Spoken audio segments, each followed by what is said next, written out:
You know the scene. Millions of people are screaming at their TVs. They've got their faces painted, and their entire week's happiness hinges on every single play.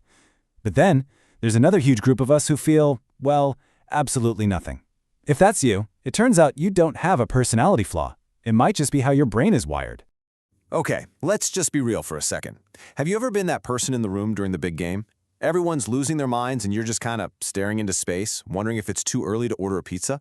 Yeah, you are so not alone in this. I mean, just look at these numbers. Well, sports fans definitely make up the majority. A massive 40% of people don't really follow sports. 40%. That is a huge chunk of the population that's just on a completely different planet during the World Cup or the Super Bowl.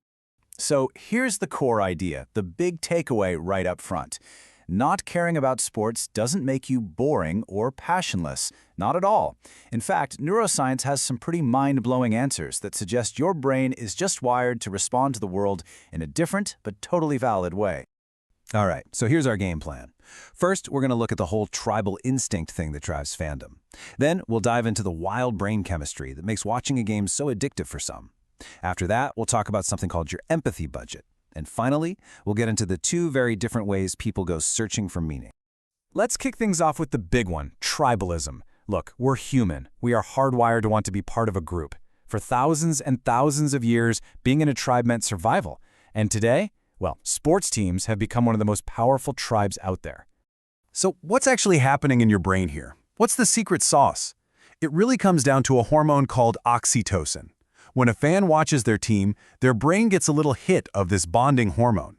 It's the exact same chemical that connects you to your family and your closest friends.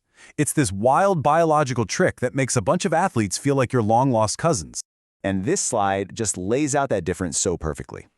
See, the fan's brain is often really craving that group identity, which naturally leads to that intense us versus them feeling.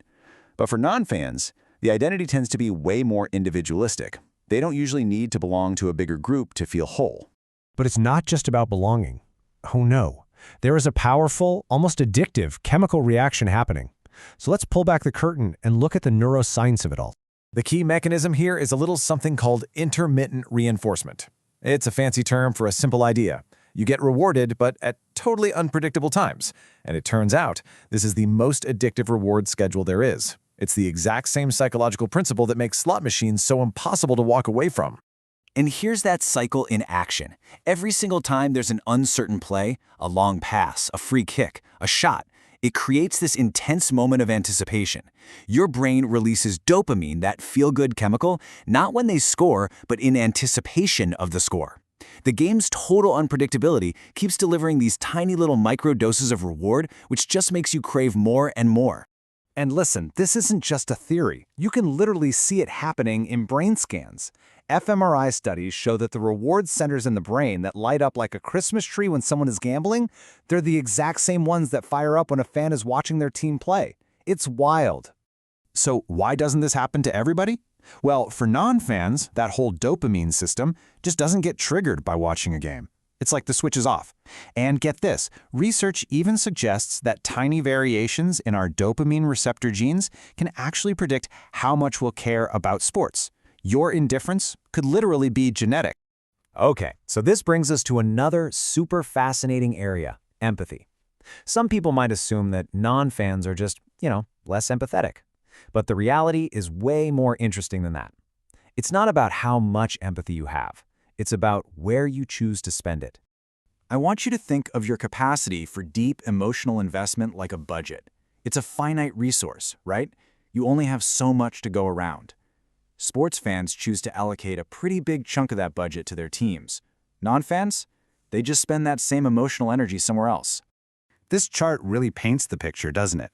For a non-fan, that emotional currency might get invested in social causes or maybe art and music, or deeply into their personal relationships and creative projects.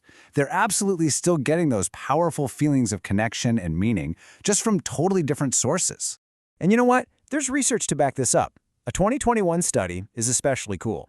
It found that people who have a low interest in sports actually score higher on personality traits like openness to new experiences and an appreciation for art and beauty. It really suggests they're just wired to find their emotional highs in other places. Okay, so all of this, the tribalism, the dopamine, the empathy, it's all leading us to our final section, the basic human need for good story. We're all looking for meaning, for compelling narrative. Fans and non-fans are on the exact same quest. They just look in very different places. Let's break down these two approaches. The fan often dives into what's called parasocial investment. You can think of it like a one-way relationship. They pour their emotions into these big external stories, the underdog comeback, the dominant dynasty, all as a spectator. The non-fan, though, usually prefers direct engagement. They want to be a participant in the story, investing their energy where there's a two-way street, where they actually have some say in the outcome.